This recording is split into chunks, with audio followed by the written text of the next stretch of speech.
삼성경제방송 돈다방 미쓰리 9월 18일 일요일 방송 시작하겠습니다.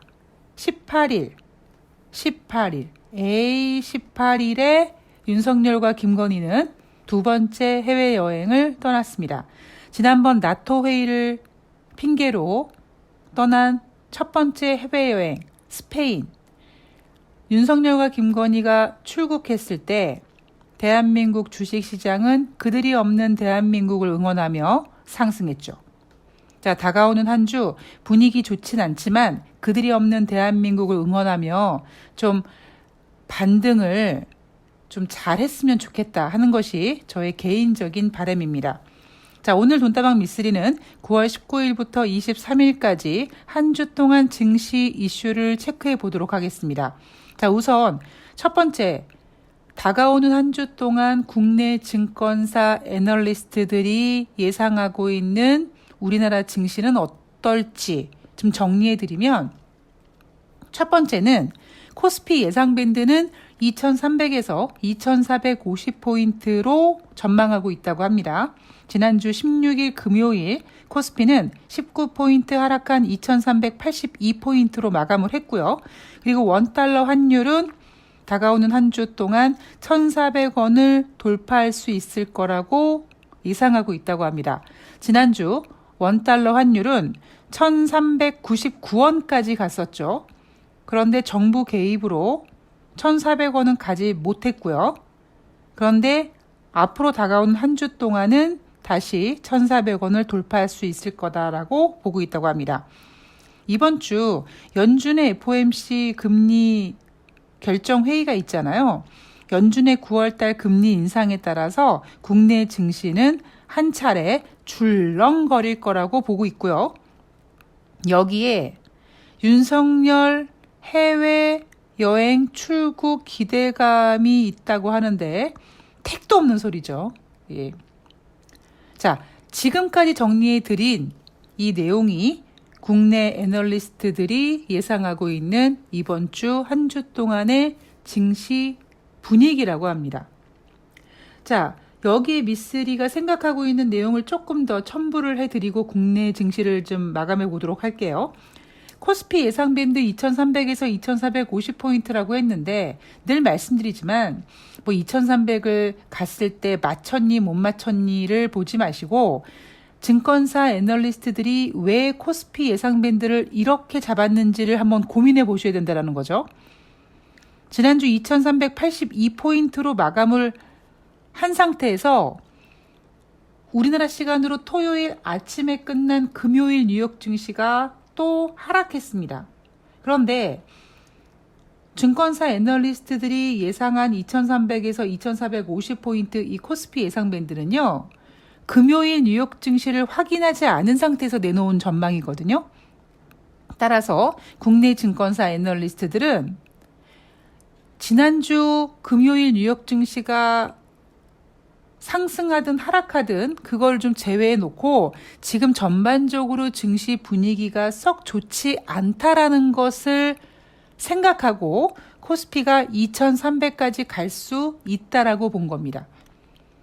자, 올 한 해 동안 올해 연초부터 미쓰리가 여러분들께 계속 전해드리고 있는 코스피 예상 밴드는 첫 번째, 3000포인트는 이제 당분간 어려울 것입니다. 라고 코스피 상단을 말씀드렸고요. 코스피 하단 같은 경우에는 2250포인트까지 열어놓읍시다라고 했습니다. 물론 굉장히 공포스러운 지표이죠. 그런데 왜 제가 2250포인트라고 말씀을 드리냐면 이 정도까지 빠지면 증권사 애널리스트들이나 이런 전문가들이 2200이 깨질 거다, 2000이 깨질 거다 이렇게 공포심을 유발해서 개인들의 투매를 화끈하게 끌어낼 거고 그러면 물갈이가 됩니다. 그리고 물갈이는요, 빠르고 강하게 진행되는 게 제일 좋습니다. 여러분, 만약에 어떤 고통이 있는데요. 어떤 그 고통을 아주 엄청 아픈데 짧게 겪고 갈래? 아니면은 아픈데 한참 오랫동안 아플래? 라고 선택의 여지를 여러분들에게 드리면 여러분들은 어떤 걸 선택하시겠습니까? 그냥 아주 짧은 시간에 엄청 아픈 게 낫지 않을까요? 주식시장이 그렇거든요. 그래서 2001년도 9월 11일 9.11 테러가 발생했을 때 증시가 아주 빠르게 폭락하고 그리고 그 폭락하는 가운데 물갈이가 돼서 완전히 V자형으로 증시가 엄청나게 빠르게 급반등을 했습니다. 근데 그때 분위기가 좋았나요? 아니에요. 9.11 테러가 발생된 다음에요. 주식시장은 테러 공포에 또 2차 테러, 3차 테러 공포에 노출돼 있었고요. 여기에 미국이 보복 개념으로 전쟁을 일으키지 않을까 하는 전쟁 두려움 때문에 주식시장이 공포에 떨고 있었습니다. 그러나 증시 이슈 분위기, 경제 분위기는 그랬습니다만 주식시장은 빠르게 하락하고 물갈이 싹 되고 아주 빠르게 반등해서 증시 분위기를 완전히 바꿔놨죠. 그래서 증권사가 다가오는 한 주 동안에 2300포인트를 예상하고 있잖아요. 그런데 저는 2300포인트가 가든 말든 2300이 깨지든 말든 그 부분에 있어서 공포감을 느끼기보다는 여러분들은요. 아휴, 미쓰리 말대로 빨리 물갈이가 좀 됐으면 좋겠는데 라고 생각하고 버티셔야 됩니다. 자, 그리고 원달러 환율 같은 경우에는요. 저도 장중에 1,400원은 한 번 정도는 찍을 거라고 생각하고 있습니다. 아주 잠깐 동안에. 그런데 제가 어제 방송에서 거시적인 경제 전망을 말씀드리면서 앞으로 달러가 어떻게 될지에 대해서 말씀을 드렸죠. 그 생각에는 변함이 없고요. 그리고 윤석열 해외여행 출국 기대 택도 없다고 했는데요. 아마 여러분 이런 기사 보셨을 겁니다. 대한민국에서 대통령실에서 한일 정상회담 마치 하는 것처럼 얘기를 했는데 일본 언론에서 한일 정상회담 개최하지 않는 방향으로 조율 중이다. 상케이에서는 한국 정부 정상회담 합의 발표한 것에 대해서 일본이 항의했다라는 내용도 있죠. 일본 측에서는 아니 우리는 한국이랑 한일 정상 하겠다고 한 적이 없는데 쟤네들 왜 저래? 뭐야 니네? 이렇게 항의했다고 하고요. 마이니치 같은 경우에는 접촉이 있어도 서서 얘기하는 정도일 것이다 라고 했습니다. 그리고 제가 지금 알기로는 한미일 정상회담이 예정되어 있으나 한 30분 정도가량 진행이 된다고 하죠. 그러면 30분 정도면요. 서로 동시 통역을 해야 되니까 영어로 대화하거나 일본어로 대화하거나 한국말로 대화하지 않고 분명히 영어로 진행을 할 거기 때문에 동시 통역이 필요하고 그 통역으로 왔다 갔다 하게 되면 그 한미일 정상회담에서 뭐 건질 거 있겠습니까? 그리고 한국과 미국이 정상들이 만난다. 그러니까 다시 말씀드리지만 지금 조 바이든 대통령은 중간 선거에 목숨을 건 사람입니다. 재선까지는 생각하고 있지 않아요. 조 바이든 대통령의 이 눈동자를 보면은요, 초점을 잃었습니다. 흐릿해졌어요. 재선까지 가기 어렵습니다. 대신에 지금 조 바이든 대통령은 자신의 재선보다는 이 중간 선거 그리고 민주당을 위해서 지지율을 올려놔야 되기 때문에 지금 진행하고 있는 인플레이션 감축법, 대한민국에서 바지가랭이를 붙잡고 늘어져도 택도 없습니다. 그래서 윤석열 해외여행 기대 글쎄요. 가서 오히려 망신만 안 당하면 다행이라고 생각을 합니다.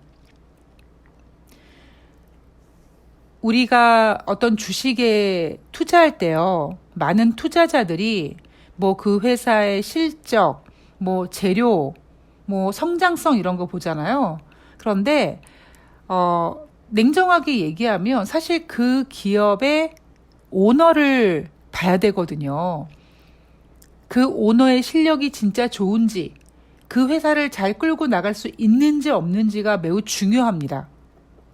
그런데 대한민국이라는 어떤 나라를 기업이라고 생각했을 때 지금 대한민국을 대표하는 대표이사가 해외에 나가서 보여줄 어떤 그 창피는 국민의 몫을 만들어줄 어떠한 행동들을 한다면 뭘 바라겠습니까?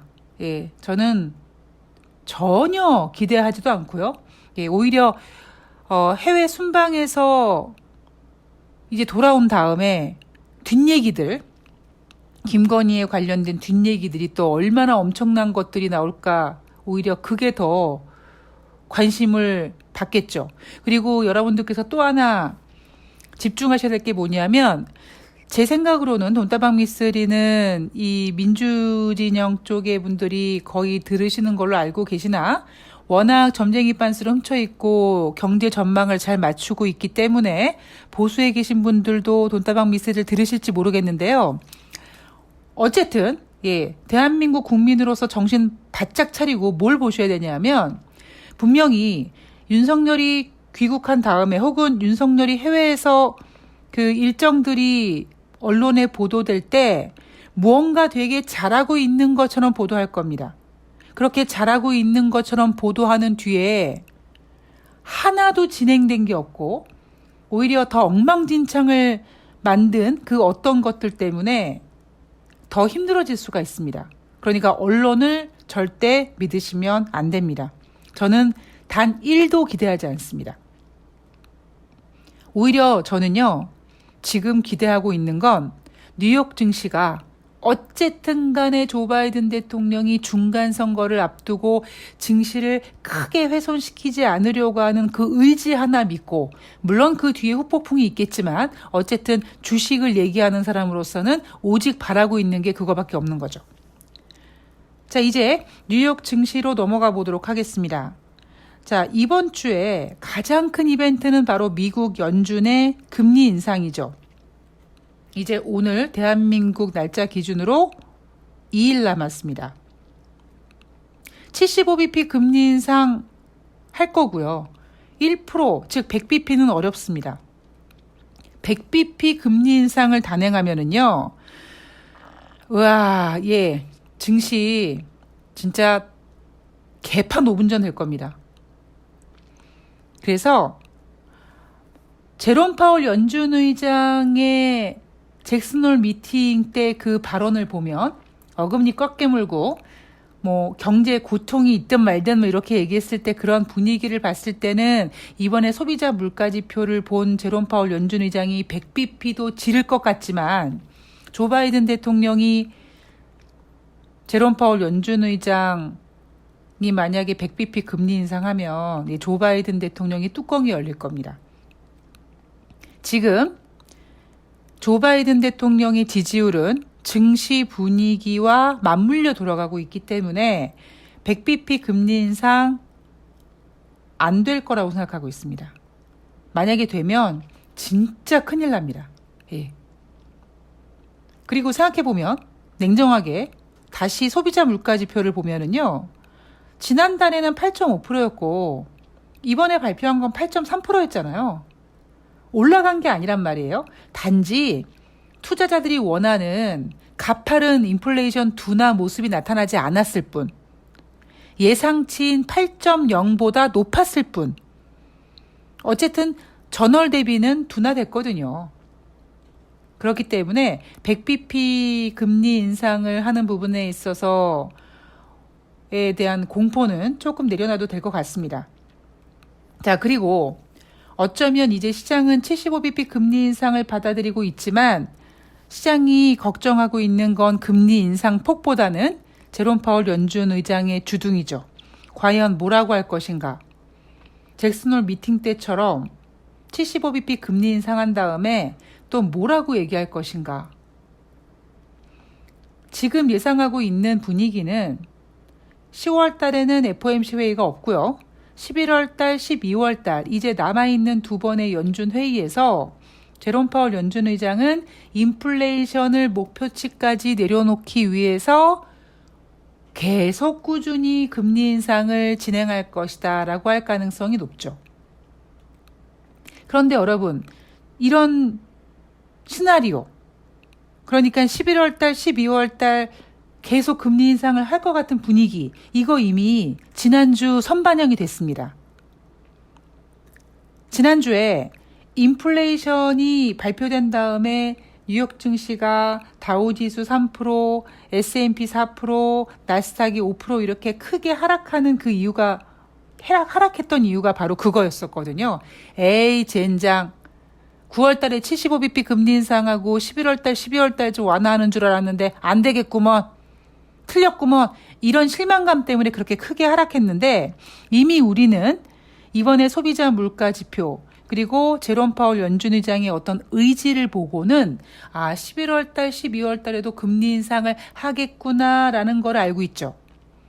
그래서 제롬 파월 연준 의장이 뜬금없는 짓만 하지 않으면 증시는 국내 증권사가 9월달 FOMC 금리 인상에 따라 한 차례 크게 출렁일 거라고 예상하고 있지만 오히려 제 생각은 그냥 무난하게 받아들이면서 갈 거라고 생각을 합니다.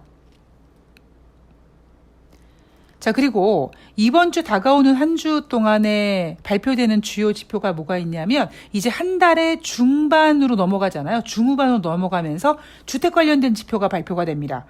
전미주택건설업협회 주택가격지수, 신규주택 착공, 신규주택 허가, 그리고 기존주택 판매 이렇게 주택 관련된 지표가 발표가 됩니다. 자, 이게 다가오는 한 주 동안 가장 큰 이슈입니다. 물론 목요일마다 발표되는 주간 신규 실업수당 청구 건수니, S&P 글로벌에서 발표하는 9월달 PMI 지표는 이런 게 있지만 가장 중요한 건 9월달 FOMC 회의와 주택 지표입니다. 자, 왜 제가 주택 지표를 뽑아왔냐면 한국과 지금 미국의 기준금리는요 2.5%로 동등합니다. 미국의 기준금리 상단과 한국의 기준금리 2.5% 똑같습니다. 자, 그런데 제가 지난번 9월 초에 여러분 미국의 30년 고정 모기지 평균 금리가요 5.89래요. 작년 이맘때 작년 9월 초에 2.88%인데 거의 2배 가까이 상승했습니다라고 얘기를 했죠. 그게 9월 8일이었는데요. 9월 15일 기준으로 미국의 30년 고정 모기지 평균 금리가 6.02%가 됐다고 합니다. 작년에 2.88%보다 2배 넘게 상승했습니다. 자, 이 얘기는 뭐냐?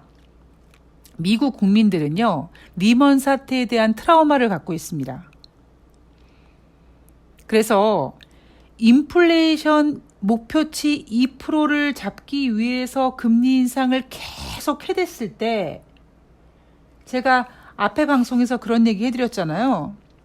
지금 가장 걱정하고 있는 거는 이렇게 금리 인상을 했는데도 인플레이션이 안 잡혔네? 여기에 대한, 즉 그동안의 고강도 금리 인상이 효과가 없었다는 실망감 때문에 뉴욕 증시가 하락했다라고 말씀을 드렸잖아요.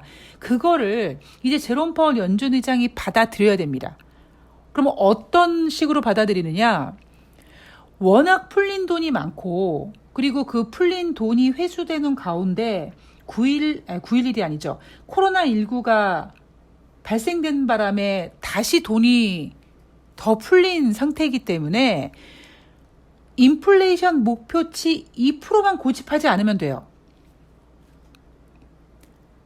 그래서 제롬 파월 연준 의장이 워낙 유동성이 이제 잘 회수가 안 되고 그리고 이대로 계속 기준금리를 올리면 정말 디플레이션이 경기 침체가 걱정되기 때문에 이제 인플레이션 목표치를 2%보다 좀 높게 잡겠다. 이런 비스무리한 얘기만 해줘도 괜찮습니다. 왜냐하면 자꾸 인플레이션 목표치 2%의 목표를 이루기 위해서 금리를 인상하면 미국 경제는 주택 문제, 주택 시장 붕괴가 트라우마가 되기 때문에 쉽지가 않습니다. 우리도 부동산에 민감하지만 미국도 부동산에 민감하거든요. 그래서 오히려 저는 이번 주에 주택 관련된 지표가 발표가 되고 뭐 당연히 기존 주택 판매 뭐 이런 것들 지표 둔화되겠죠. 그냥 전월 대비 얼마 감소 이렇게 끝나는 게 아니라 금리 인상으로 인해서 미국의 주택 시장이 경색되고 있다 이런 얘기 나오면 미국도 이제 더 이상 금리 인상이 효과가 없다라는 걸 인정하면서 더 이상 금리 인상을 공격적으로 했을 때 발생된 문제를 걱정하면서 그리고 그럼 그렇게까지 2% 인플레이션 목표치를 고집할 필요가 있나? 라는 이제 고민을 하게 될 겁니다. 그래서 저는 오히려요, 이번 주에, 물론 미국의 9월달 FOMC 결과가 나올 때까지는 경계감이 어쩌고 저쩌고 하겠지만, 의외로 지난번처럼 인플레이션 발표한 다음에 크게 하락했던 것처럼 한쪽으로 막 폭락하거나 그런 움직임은 보이지 않을 것 같고요. 오히려 아까도 말씀드렸듯이 75bp 금리 인상 알고 있다. 그리고 지난번 소비자 물가 지표를 보고 11월 달, 12월 달에도 금리 인상을 계속 할 거라고 알고 있다. 알고 있는 악재는 더 이상 악재가 아니다. 이렇게 반영되면서 오히려 완만한 상승을 하지 않을까. 급등하고 이러진 못하고 그냥 완만한 어떻게 좀 어느 정도 안정을 찾아가는 증시가 되지 않을까라고 생각을 합니다. 자, 그리고 주식시장에 대한 이야기를 좀 해보자면 제가 여러분 지난번에 주식과 부동산의 차이를 말씀드렸죠. 제가 새날 방송에 나가면 이런 댓글이 많이 올라오거든요. 이제 실시간 채팅에 주식시장이 너무 하락하고 윤석열 때문에 주식시장이 하락하고 이런 얘기를 하지만 제가 제 방송에서 말씀드리는 내용이 뭐냐면 윤석열 따위가 대한민국 주식시장 망가뜨릴 수 없다 이런 얘기 하잖아요. 그리고 주식시장은 이미 올해 연초부터 반영이 된 겁니다. 제가 올해 3,000포인트 택도 없다. 당분간 3,000포인트 꿈도 꾸지 말아라 라고 얘기했던 그 내용 안에는 올해 1월 달부터 우리나라 대선 그리고 윤석열의 어떤 지지율 언론의 어떤 기울어진 그 편파적인 보도 이런 것들로 인해서 이미 반영이 됐기 때문에 주식시장은 이미 좀 충격을 받았어요. 단지 아직까지 깨끗하게 물갈이가 되지 않았기 때문에 이런 분위기가 좀 지속이 되는 거고 그래서 더 진짜 문제는 부동산 버블이 붕괴되는 것. 부동산의 붕괴는 아직 시작도 안 했다라고 말씀드리잖아요. 그리고 제가 그렇게 말씀드렸던 이유는 뭐냐면 주식과 부동산의 차이. 주식은 빨리 현금화 시킬 수 있다. 그래서 제가 뭐라고 말씀드렸습니까? 은행에서 담보대출 받아가지고 집을 사고 삼성전자 주식도 가지고 있는데 이자는 올라가는데 삼성전자 주식은 내가 8만 원에 샀는데 지금 5만 원대야. 그럼 여러분들 중에서 가만있어. 이자 부담이 커지네. 그러면 이번 기회에 그냥 집을 팔고 그 판 돈으로 삼성전자를 물타기에 이런 분들은 없으시다고요.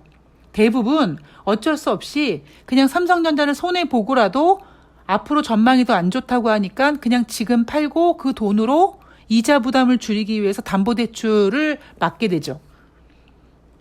그래서 어떠한 경제 위기라는 상황이 벌어졌을 때 주식시장이 그런 매도 압박을 먼저 받아서 주식시장이 먼저 충격을 받고 그 다음에 부동산 시장이 이제 진짜 골마 터진다고 했잖아요. 그리고 오늘 제가 드리고 싶은 얘기는 뭐냐면 여러분 잘 생각해 보세요. 요즘에 저도 이렇게 행운이랑 산책하면서 보면 여전히 1층 상가가 임대 문의 이렇게 써 있는 곳이 많고 가게 한다고 뭔가 오픈을 했는데 1년도 가지 않아서 그냥 다시 또 가게를 접는 곳이 많더라고요. 경제가 안 좋으니까. 임대문이라고 써 있는 곳은 뭡니까, 여러분? 공실이죠, 공실. 자, 부동산은 공실이 가능합니다. 그런데요, 주식시장은 공실이 없습니다. 공실이라는 게 어떤 의미입니까? 거래가 되지 않다는 얘기잖아요. 거래가 없다는 얘기잖아요. 그런데 주식시장은 거래량이 적을 수는 있지만 거래가 안 되진 않습니다. 어떤 종목이든 하루에 여러분 한 주도 거래가 안 되는 종목이 있나요? 없어요. 그냥 거래량이 적을 뿐이지 거래는 됩니다. 따라서 앞으로 경제가 좋지 않다고 해도 주식시장은 누군가는 사고 누군가는 팝니다. 따라서 앞으로 금리가 올라가고 경제가 안 좋아진다라고 얘기하면 증권사들이 내놓는 얘기가 뭐겠습니까? 아, 금리가 많이 올라가? 그러면 기업들 중에서 부채 비율이 적은 기업을 매수하십시오. 아니면 경기가 안 좋아져요? 경기 방어주를 매수하십시오. 뭐 이렇게 얘기를 합니다. 이게 바로 주식과 부동산의 차이입니다. 제가 지금 왜 이런 얘기를 하냐면 자꾸 여러분들이 경제가 안 좋아질 것 같으니까 막 주식하시는 분들 공포감을 가지고 버티지를 못한단 말이에요. 버티지 못하고 제가 팔아요. 그러니까 여러분들의 매물이 자꾸 더 안 좋은 매물대로 악순환이 되는 바람에 주식시장이 더 엉망진창이 되는 거예요. 앞으로 시황이 어떻게 되는지 알고 내가 버티느냐 모르고 버티느냐의 천지 차이라고 말씀을 드렸잖아요.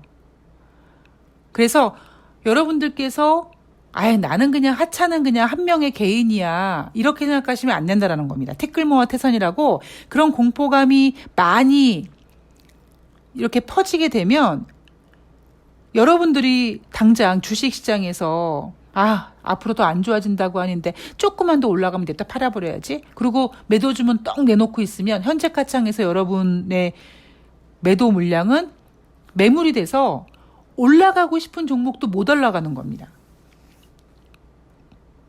자, 그래서 부동산 시장은 아직까지 시작도 안 했고, 그리고 주식 시장은 아직까지는 물갈이가 되기 위해서 조금 더 고통의 시간이 필요합니다. 그리고 이제 미국이 다가오는 한 주 동안 금리를 75bp 인상하게 되면 우리나라와 미국의 금리 차이가 커지겠죠. 예.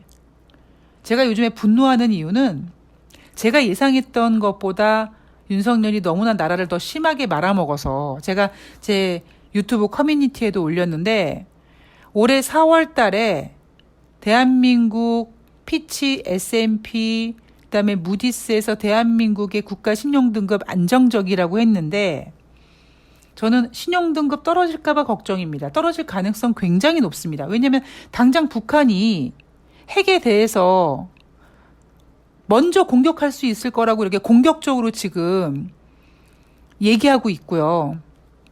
여러분도 보시는 대로 대한민국을 지금 운전하는 운전사가 매일 저렇게 술 마시고 막 머리 하고 저러고 있고요. 거기에다가 주식시장만 놓고 봤을 때 여러분 지금 미국의 인플레이션 감축법을 보면 반도체, 자동차, 바이오잖아요. 그 세 개 분야는 대한민국의 기둥입니다. 주식시장의 기둥이에요. 지수가 올라가기 위해서 삼성전자가 올라가야 되고요.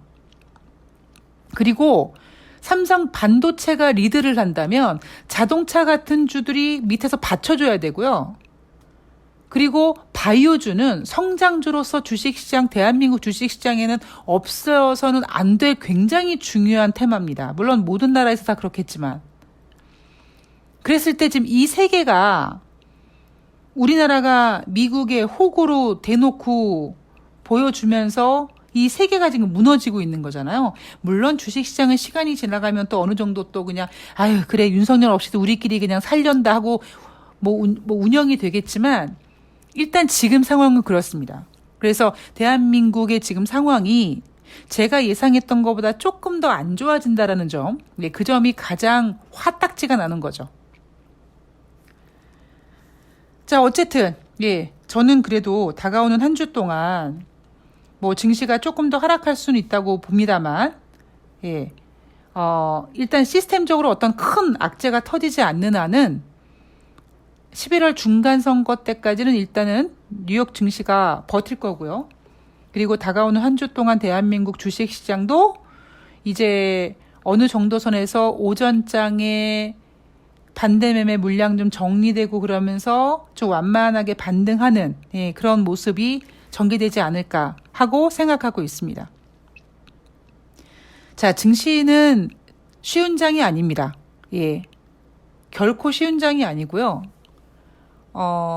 사실 요즘에 종목들을 보면 사실 세력들도 마치 제가 생각하고 있는 것처럼 이거 너무 심한 거 아니냐? 뭐 약간 이런 생각을 하고 있는 것 같습니다. 근데 이런 것도 이제 시간이 지나가면 어느 정도 안정이 될 거예요. 당장 만약에 미국에서 디플레이션이 우려가 된다라고 하게 되면 당장 이제 달러에 힘이 빠지게 되고, 달러에 힘이 빠지게 되면 어쨌든 환율이 좀 들음주게 되고, 그렇게 되면 또 나름대로 또 안정을 찾아갈 겁니다. 예. 자, 시황은 진짜 중요합니다. 지금 현실을 사는 지금 현재 고통스럽지만 내가 지금 열심히 살면 미래에는 좋은 일이 있을 것 같은 느낌 때문에 버티는 거잖아요.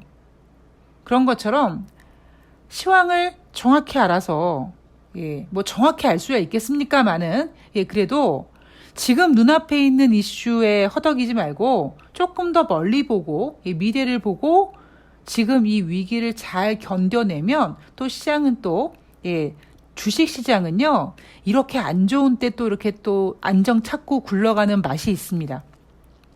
9.11 테러 때도 그랬고요. IMF 때도 그랬고요. 2008년도 금융위기 때도 그랬습니다.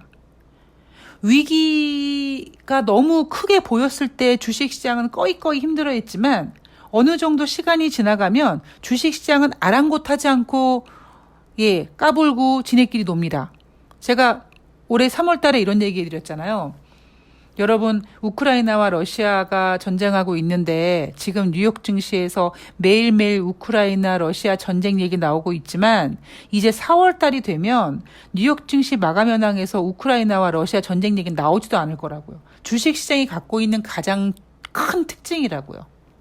그렇듯이 지금은 막 경제가 침체되고 걱정될 것 같고 막 정말 지구가 멸망할 것 같지만 또 시간이 지나가면 또 그 나름대로 또 살아요.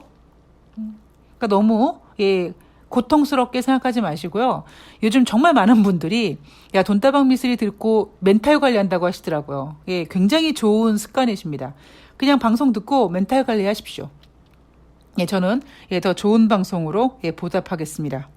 그리고 후원해 주시는 분들 정말 감사하고요. 후원금 소중히 진짜 좋은 방송 만들기 위해서 아낌없이 후원금 모집하고 아낌없이 좋은 방송 만들도록 하겠습니다. 자, 저는 내일 월요일 방송은 쉬고요. 5시에 새날에서 뵙고요. 저는 화요일날 돈다방 미스리에서 다시 인사드리도록 하겠습니다. 고맙습니다.